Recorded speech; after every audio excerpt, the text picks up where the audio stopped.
इस मूवी में हमें एक ऐसी दुनिया दिखाई जाती है जहां इंसान और डायनासोर्स दोनों रहते। काफी साल पहले जब दुनिया में तबाही मची तो ज्यादातर डायनासोर्स मारे गए थे, पर उनमें से जो जिंदा बचे उन्होंने जमीन के नीचे रहना शुरू कर दिया। वो बाहरी दुनिया में नहीं आ सकते थे और नीचे उनकी आबादी बढ़ती गई। लेकिन आज से कुछ साल पहले एक बहुत बड़ा धमाका हुआ था, जिस वजह से एक बहुत बड़ा रास्ता खुल गया और उसके जरिए डायनासोर्स बाहरी दुनिया में आने लगे। पर यहाँ का हवा पानी उनके लिए ठीक नहीं था, जिस वजह से कई और डायनासोर्स मारे गए। मगर अभी भी कुछ जगह ऐसी थी जहाँ डायनासोर्स रह रहे थे, और वो समुद्री इलाके और आइलैंड थी जहाँ का हवा पानी उनके रहने लायक था। इसी वजह से वो जगह खतरनाक हो गई और इंसानों का वहाँ जाना बंद कर दिया। मगर इस टाइम में कुछ गिनी चुनी कंपनीज ऐसी थी जिन्हें वहाँ जाने की इजाजत थी, ताकि वो लोग डायनासोर पर रिसर्च कर सके और लोगों को इन क्रिएचर मॉन्स्टर्स के बारे में और जानकारी मिल सके। अब हम 2010 का सीन देखते हैं, जहाँ पर इंजन नाम की एक कंपनी ने इन्हीं में से एक आइलैंड पर लैब बनाई हुई थी, जहाँ पर बहुत सारे डॉक्टर्स और साइंटिस्ट मिलकर डायनासोर्स पर रिसर्च कर रहे होते हैं। वो दरअसल डायनासोर्स की म्यूटेशन पर काम कर रही थी, यानी डायनासोर्स को बदलकर उन्हें ताकतवर और खतरनाक बनाने पर। ये लोग सभी डायनासोर्स के खून को जमा करके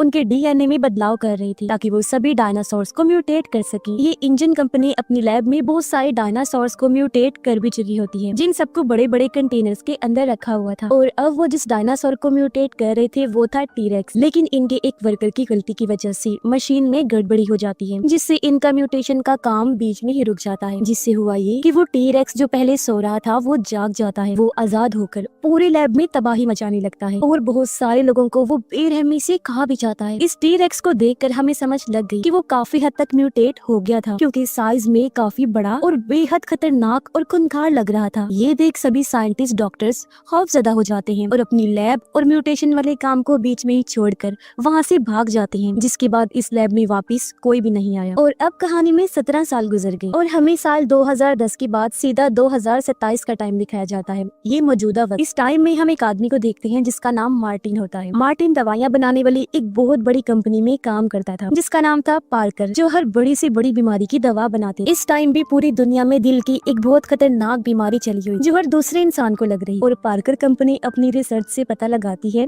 कि आने वाले वक्त में ये बीमारी इतनी बढ़ जाएगी कि हर 5 में से एक आदमी को जरूर होगी। इसीलिए पार्कर कंपनी ने सोचा कि अगर वो इस दिल की बीमारी की दवा बना ले तो उनकी दवाई की मांग पूरी दुनिया में हो जाएगी। इससे न सिर्फ वो लोगों की बीमारी ठीक करेंगे बल्कि बहुत सारे पैसे भी कमा लेंगे, उन्हें मुनाफा भी होगा। अब पार्कर कंपनी को पता चलता है कि इस दवाई को बनाने के लिए डायनासोर्स उनके काफी काम आ सकते हैं। ऐसा इसलिए क्योंकि जाहिर है डायनासोर साइज में काफी बड़े होते हैं। साइज में बड़ा होने की वजह से उनका दिल भी बड़ा होता है, जो जाहिर है पावरफुल होगा। इसीलिए पार्कर कंपनी का मानना था कि अगर उन्हें डायनासोर जैसे बड़े दिल वाले जानवर का खून मिल जाएगा तो वो अपनी दवाई को बड़ी आसानी से बना लेंगे। तो ऐसा करने के लिए पार्कर कंपनी मार्टिन को चुनती है और उसे तीनों किस्म के डायनासोर्स का खून लाने को कहती है, यानी जो जमीन पर रहते हैं, पानी वाले और जो हवा में उड़ते हैं। अब जाहिर है मार्टिन ये काम अकेला तो कर नहीं सकता था, इसलिए वो एक टीम बनाने का फैसला करता है, जिसके लिए वो सबसे पहले कहानी की लीड जोरा के पास जाता है, क्योंकि जोरा पहले स्पेशल फोर्स में कमांडर रह चुकी होती। इसीलिए वो लड़ाई करने, हथियार चलाने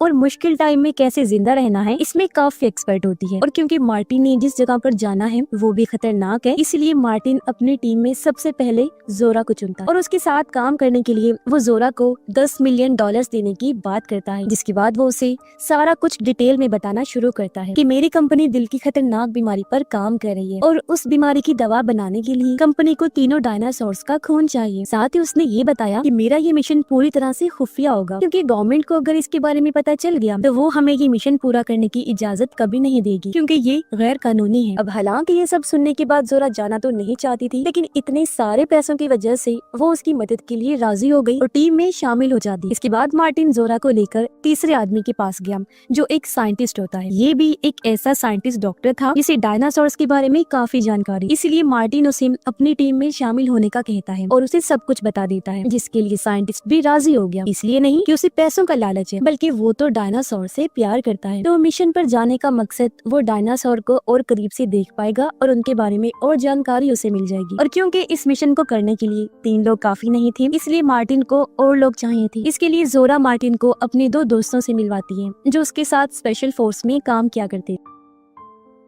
इनमें से एक लड़ने में और हथियार चलाने में माहिर था, जबकि दूसरा भी काफी ताकतवर था, क्योंकि उसके पास स्पेशल फोर्स की ट्रेनिंग होने के साथ साथ वो समंदर में शिप चला सकता था, साथ ही कोई मुश्किल आने पर उससे लड़ भी सकता था। तो अब उन दोनों के शामिल होने की वजह से मार्टिन की टीम में अब टोटल 5 लोग हो चुके। अब जल्द ही ये लोग पूरी तैयारी करके शिप में बैठे और अपने मिशन के लिए निकल पड़ते हैं। जाते जाते इन्होंने 2 और लोगों को भी शामिल कर लिया था, यानी अब ये टोटल 7 लोग थे। अब ये लोग जहाँ पर जा रहे थे उस जगह का नक्शा देखते। नक्शे को देखकर ये पता चलता है कि पानी वाले डायनासोर्स ज्यादातर एक खास किस्म के आइलैंड के करीब पाए जाते हैं। इस आइलैंड को देखकर मार्टिन सबको बताता है कि ये खास आइलैंड इसलिए है क्योंकि आज से 17 साल पहले इंजन नाम की एक कंपनी यहाँ डायनासोर्स पर म्यूटेशन का काम करती, लेकिन एक हादसे की वजह से उस लैब को बंद कर दिया गया और ये सभी बिल्डिंग्स ऐसे ही पड़ी हैं। अब उसकी बात से हमने अंदाजा लगा लिया कि ये उसी सीन की बात हो रही है जिसे हमने कहानी की शुरुआत में देखा था। अब ये बताने के बाद टीम बड़े आराम से अपने मिशन की तरफ बढ़ने लगती है। अब यहाँ से सीन बदलता है और हम समंदर में एक छोटी कश्ती को देखते हैं जिसमें टोटल 4 लोग थे। एक लड़के टेरेसा,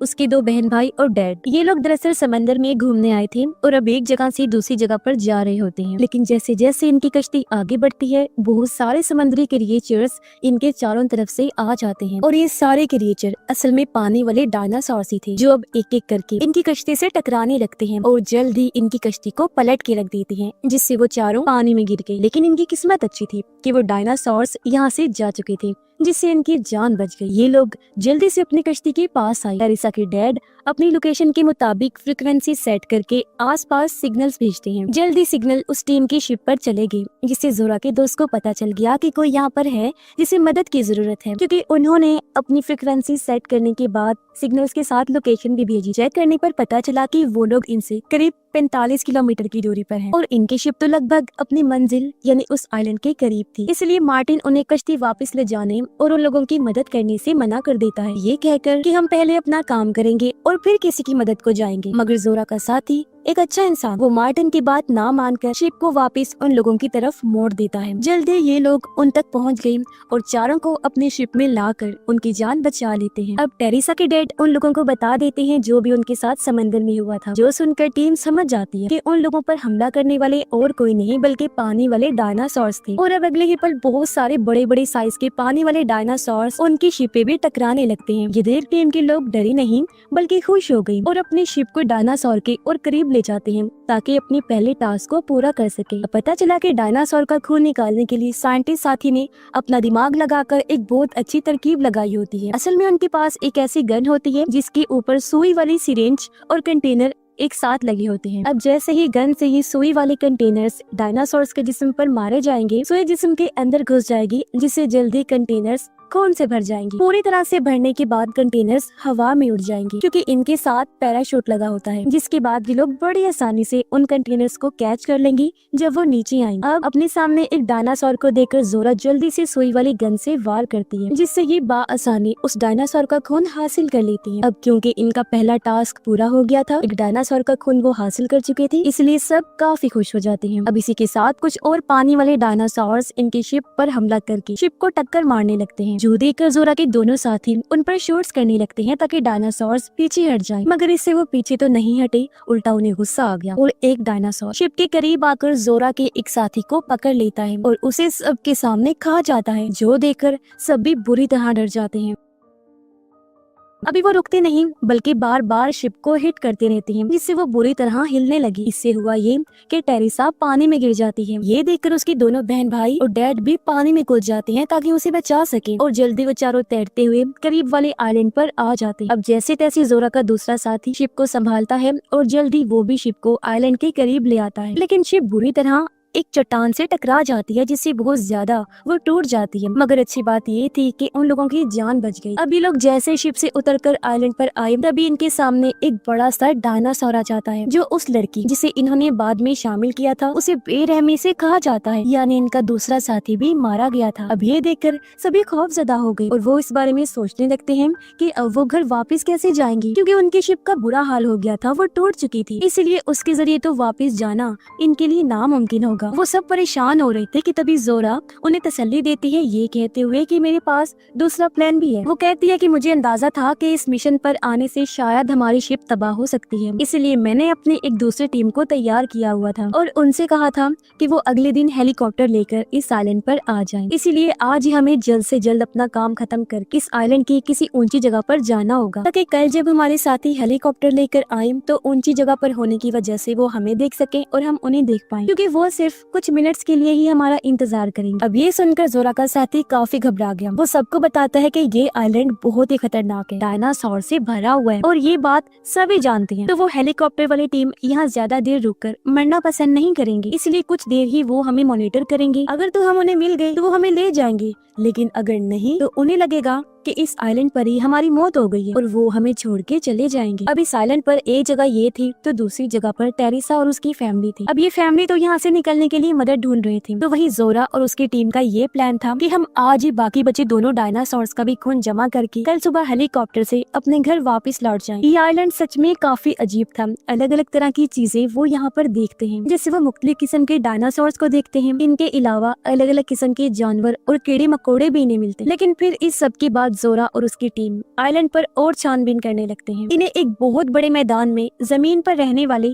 डायनासोर्स दिखते हैं जो बहुत ज्यादा थे, इसलिए अब जोरा और उसकी टीम जल्दी से उनके पास जाकर चुपके से उनका भी खून निकाल लेती है और इस तरह से उनके पास अब 2 डायनासोर्स का खून आ चुका था। ये डायनासोर्स उन पर हमला इसलिए नहीं करते क्योंकि एक तो ये घास वगैरह खाने वाले थे, दूसरा वो इन लोगों को देख भी नहीं पाते क्योंकि इनके खुद की तादाद बहुत ज्यादा, और अब इन्हें तीसरे डायनासोर का खून चाहिए था, उड़ने वाला डायनासोर। मगर ये वाले डायनासोर्स काफी तेज और खतरनाक होते हैं, इसलिए जोरा और साइंटिस्ट ये फैसला करते हैं कि हम डायरेक्टली सुई के जरिए उसका खून नहीं निकालेंगे, बल्कि ये डायनासोर अंडे देता है तो उसके दिए हुए एक अंडे से ये खून निकालेंगे। अब ऐसा करने के लिए वो आइलैंड की एक बड़ी सी चट्टान के पास जाते हैं। उसी चट्टान की एक जगह पर उड़ने वाले डायनासोर का घोंसला था जहाँ उसके अंडे पड़े होते हैं, इसीलिए जोरा, साइंटिस्ट और इनका एक साथी घोंसले के पास पहुंचा। साइंटिस्ट एक अंडे को हाथ में लेता है जिसके अंदर से वो खून भी निकाल लेता है, यानी कि अब इनके पास तीनों डायनासोर्स का खून आ चुका था। ये अपने तीनों टारगेट्स को पूरा कर चुके थे, लेकिन इससे पहले कि वो यहाँ से जाते उड़ने वाला डायनासोर यहाँ पहुँच जाता है और इनको अपने घोंसले के पास देखकर उसे समझ लग जाती है कि हो ना हो ये मेरे अंडों को नुकसान पहुंचाने आए हैं, इसलिए वो गुस्से से आग बगोला हो जाता है।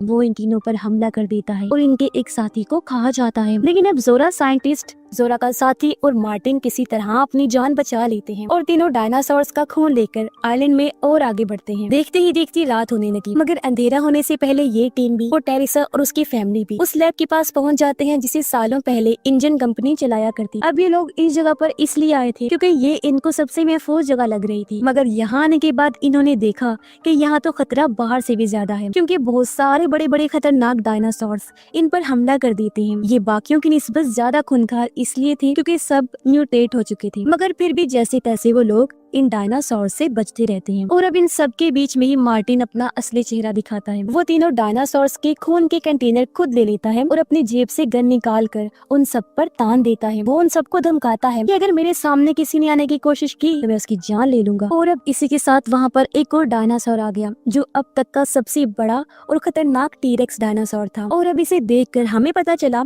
कि ये और कोई नहीं बल्कि शुरुआत वाला वही डायनासोर है जिसे म्यूटेट किया गया था, जिसने जाकर पूरी इंजन कंपनी की लैब को तबाह कर दिया था। और अब इस टीरेक्स के आते ही वो सब पर बुरी तरह हमला कर देता है। उसने मार्टिन को फिर अपना शिकार बनाया और उसे खा जाता है। क्योंकि खून वाला डब्बा मार्टिन के हाथ में था इसलिए वो नीचे गिर गया, जिसे जोरा उठा लेती है। और तभी उन सबको बचाने के लिए उनकी टीम भी हेलीकॉप्टर लेकर आ चुकी थी, लेकिन डायनासोर ने उस पर भी हमला कर दिया। वो बड़ी आसानी से हेलीकॉप्टर को चबा कर उसे भी बर्बाद कर देता है, जिस वजह से हेलीकॉप्टर के अंदर के पायलट्स मारे जाते हैं। तभी इन लोगों को अपने पास एक शिप दिखती है जो असल में इंजन कंपनी की शिप थी। तो अब ये लोग फैसला करते हैं कि हम इसी शिप का इस्तेमाल करके यहाँ से निकलेंगे। अब वो सब जैसे तैसे शिप पर तो बैठ गई, लेकिन जैसे ही जाने लगे टीरेक्स इनको देख लेता है और इन सबको खाने के लिए उनकी तरफ बढ़ने लगता है। मगर इसी बीच जोरा का साथी ये नोटिस करता है कि जहाँ से भी तेज रोशनी आती है ये डायनासोर उसी तरफ चला जाता है, इसलिए बाकियों को बचाने के लिए वो यहाँ अपनी कुर्बानी देने का फैसला करता है। वो सबको शिप में बिठा कर फ्लेयर जलाता है। फ्लेयर के जलते ही जैसे टीरेक्स का ध्यान उसकी तरफ गया तो जोरा का साथी शिप से काफी दूर भागने लगता है ताकि टी-रेक्स उसके पीछे आए और उसके साथियों को यहाँ से बच निकलने का मौका मिल जाए। हालांकि जोरा को इस चीज का दुख है, वो उसे ऐसा करने से मना भी करती है, मगर उसके दोस्त का कहना था कि इसके अलावा हमारे पास और कोई रास्ता नहीं है, तो मुझे ऐसा करना ही पड़ेगा। वो जल्दी से सबको यहाँ से चले जाने को कहता है। तब टेरेसा के डैड जल्दी से शिप को स्टार्ट करते हैं और ये लोग आइलैंड से निकलने लगते हैं। अब जोरा का साथी जब टी-रेक्स को अपने पीछे भगा रहा था तो अचानक क्लेयर की लाइट बुझ जाती है, जो देखकर जोरा को लगने लगा जैसे उसका साथी टी-रेक्स के हाथों मारा गया है और डायनासोर ने उसे खा लिया है और अब टी-रेक्स आइलैंड की तरफ जाने लगता है। उसके जाने के कुछ देर बाद जोरा का साथी फिर से फ्लेयर जलाता है, जिससे उसे लगा कि मेरा साथी अभी भी जिंदा है। इसीलिए जोरा शिप को लेकर फौरन उस तरफ चली गई जहाँ उसका साथी बिल्कुल सही सलामत था, क्योंकि वो टी-रेक्स को चकमा देने में फाइनली कामयाब हो गया था। और अब ये लोग जल्दी से उसे भी शिप में बिठा लेते हैं और इस खूंखार आइलैंड से निकलने लगते हैं। रास्ते में साइंटिस्ट जोरा से कहता है कि मार्टिन इन तीनों खून के सैंपल्स को एक ही कंपनी को देना चाहता था, लेकिन ऐसा करना बिल्कुल भी ठीक नहीं है, क्योंकि अगर ये ब्लड किसी एक ही कंपनी को मिला तो वो कंपनी दवाई बनाने में कामयाब हो जाएगी, फिर वो दवाई को बहुत महंगा करके बेचेंगे, इससे वो दवाइयाँ सब तक नहीं पहुँच पाएंगी, यानी गरीबों को। बस अमीर ही उन्हें खरीद पाएंगे और सिर्फ एक अकेली कंपनी मुनाफा कमाती रही। इसलिए दोनों ये फैसला करते हैं कि अब हम ये ब्लड थोड़ा थोड़ा करके सब कंपनीज में बांट देंगे, जिससे सभी कंपनीज दवाइयाँ बनाएंगी और गरीबों को अमीरों को सबको मिलेंगी। और उनकी इस प्लान के साथ ही इस फिल्म की कहानी भी यहीं पर खत्म हो जाती है। स्टोरी आपको कैसी लगी कमेंट बॉक्स में जरूर बताइएगा।